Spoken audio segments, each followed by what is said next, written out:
Chapter 5. The National Uprising of 1857. In 1857, there was a great uprising that shook the very foundation of the British rule in India. This uprising was not a sudden development. There had been many revolts against the British previously. The revolts before 1857. Wherever the British had established their power in India, people had to suffer the ill effects of British governance. Therefore, they rose against the British. People belonging to different groups such as peasants, artisans, Adivasis, fakirs and soldiers revolted against the British. Peasants were exploited during the East India Company's rule. Therefore, there was a deep discontent amongst them.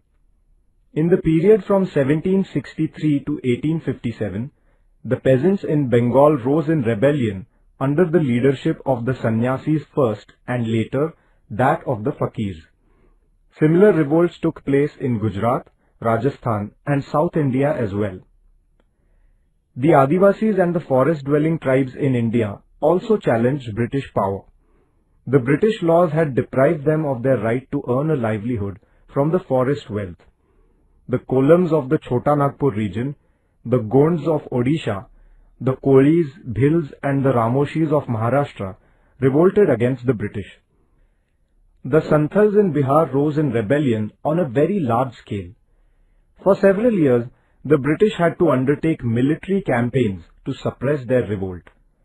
The uprising of Umaji Naik in Maharashtra was also very fierce. He organized the Ramoshis and revolted against the British. He issued a proclamation making an appeal to the people to fight against the British and to overthrow their rule. He was hanged in 1832. The Gadkaris in the Kolhapur region and the Fond Sawants in the Konkan revolted against the British. Before 1857, some landlords, princes and rulers in different parts of India had also risen against the British repression. The Indian soldiers in the British Army had also revolted against their officers time and again. Two of these revolts, one at Vellore in 1806 and the other at Barakpur in 1824, were of a very intense nature. All these revolts against the British were of a localized character and isolated ones. Therefore, the British could suppress them. But even then, the discontent among the people was only suppressed. It did not die out. This simmering discontent finally exploded in the form of the uprising of 1857. It was as if a spark had suddenly set a storehouse of ammunition on fire. In 1857, the anti-British discontent seething in the different sections of the Indian society burst out in the form of an unparalleled armed revolt. The causes for the uprising of 1857. In the pre-British period, a change in the ruling power did not affect the life of the village community. The British, however, destroyed the existing order and replaced it with a new one. This created a feeling of instability and insecurity in the minds of the Indians. This feeling grew with time. Economic causes. Because of the new revenue system introduced by the British, the peasants were impoverished. Indian industries were ruined due to the British trade policy. Many artisans lost their livelihood. They developed a strong resentment against the British. The soldiers who were in the service of the princely states became jobless when the British brought these states under their possession. These soldiers, too, became strong opponents of the British. Social causes. The British rulers interfered in many traditions and customs in the Indian society. They made acts like the Sati Prevention Act and the act allowing widow marriages. People thought that the alien government was trying to destroy their way of life by passing such acts. They resented it. Political causes. From 1757 onwards, the British had destroyed many Indian kingdoms. Between 1848 and 1856, Lord Dalhousie abolished many more states. He dethroned the Nawab of Awadh under the pretext of mismanagement and took possession of his princely state. He abolished the princely states of Satara, Jhansi, Nagpur, and others by rejecting the right of inheritance of the adopted sons of the rulers. He stopped making annual payments to the successors of some of the deposed kings. All this resulted in the spread of a great discontent among them. Discontent among the Indian soldiers. The British officers treated their Indian soldiers with contempt. No post higher than that of a Subedar was ever given to them. Indian soldiers were paid less salary than their white counterparts. The allowances initially paid to them were also reduced gradually. On account of many such reasons, the feeling of discontent among the Indian soldiers grew stronger. The immediate cause.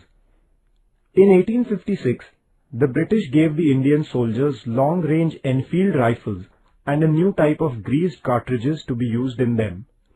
The soldiers had to bite open these cartridges. The news that the greased covering of the cartridges contained the fat of cows or of pigs hurt the religious sentiments of the Hindus as well as the Muslims, and the soldiers were enraged. The flare-up. The first salvo of the uprising was fired on 29 March 1857 in the Barakpur cantonment. The British officer who was forcing the use of these cartridges was shot by Mangal Pandey. Mangal Pandey was arrested and hanged. This news spread to other military cantonments in the country like wildfire. The entire battalion of Indian soldiers in Meerut cantonment rose in revolt. The soldiers began their march towards Delhi. On the way, they were joined by thousands of common people. As they reached Delhi, the Indian soldiers from the British cantonment there joined them. Bahadur Shah Jafar, the Mughal emperor, was given the leadership of this uprising. He was proclaimed the Emperor of India. The scope of the revolt. The revolt spread to the whole of North India in no time. Indian soldiers in the British cantonments, right from Bihar up to Rajasthan, raised the standard of revolt. Many people joined them. Within a period of 3 to 4 months after the revolt began in May, it spread to East Punjab, the areas around Delhi, Rohilkhand, Bundelkhand, Allahabad, Awadh and West Bihar. The uprising also spread to South India. There were revolts at places like Nagpur, Satara, Kolhapur and Nargund. Women also took part in the 1857 uprising. Local revolts like the uprising of the Bhils in Khandesh under the leadership of Kajar Singh and the one in the Satpura region under Shankar Shah were crushed by the British. About 400 Bhil women had taken part in the uprising in Khandesh. Leadership of the revolt. Though the Mughal emperor was given the leadership of the revolt, the uprising was actually led by Nana Sahib Peshwa, Tatya Tope, Rani Lakshmibai, Begum Hazrat Mahal, Maulavi Ahmadullah, Kunwar Singh and the Mughal commander Bakht Khan. The intensity of the uprising was greater in Delhi, Kanpur, Lucknow, Jhansi and the West Bihar regions. Bakht Khan shouldered the responsibility of defending Delhi. The British concentrated all their might on capturing Delhi. They captured Delhi in September 1857. They arrested Bahadur Shah and killed his sons. Nana Sahib Peshwa and Tatya Tope led the revolt in the Kanpur region. Rani Lakshmibai of Jhansi proclaimed the independence of Jhansi and went to war against the British. Kunwar Singh, the landlord of Jagdishpur in Bihar, himself took up arms against the British. In Rohilkhand, Maulavi Ahmadullah inspired the people to rise against the British. Suppression of the uprising. The rebels and their leaders fought against the British, putting their own lives at stake. But the British soon overcame the initial shock of the sudden uprising. Within the next 6 months, the picture began to change. The British recaptured most of the important places they had lost. Rani Lakshmibai, Kunwar Singh and Ahmadullah lost their lives on the battlefield. Bahadur Shah was put in prison at Rangoon. Nana Sahib and Begum Hazrat Mahal took asylum in Nepal. Tatya Tope continued his fight against the British for more than 10 months. However, due to treachery, he fell into the hands of the British. The British then hanged him. Thus, the British had suppressed the uprising ruthlessly by the end of 1858. The nature of the uprising. The uprising of 1857 began as an outburst of the discontent of the Indian soldiers. Later, common people like peasants, artisans and craftsmen also joined the rebellion. Landlords, princes and members of royal families also joined the revolt. It was a great armed struggle of the Indians to free themselves from the oppressive domination of the British. Hindus, Muslims, members of various castes and tribes, the nobility and the common people all took part in the uprising. Their common objective was to drive the British out of India. Therefore, this uprising acquired a broad national dimension. Why did the uprising fail? The revolt of 1857 was an event of great magnitude, but it did not end the British rule in India. This was because the uprising was not well coordinated and there was no centralized leadership. Those who fought in the uprising did not have sufficient arms. The educated Indians and a majority of the rulers of the princely states kept themselves away from the uprising. On the other hand, the British had a unified leadership, a disciplined army, modern weapons and experienced commanders. They had control over transport and communication. Therefore, the Indians were unable to overcome them.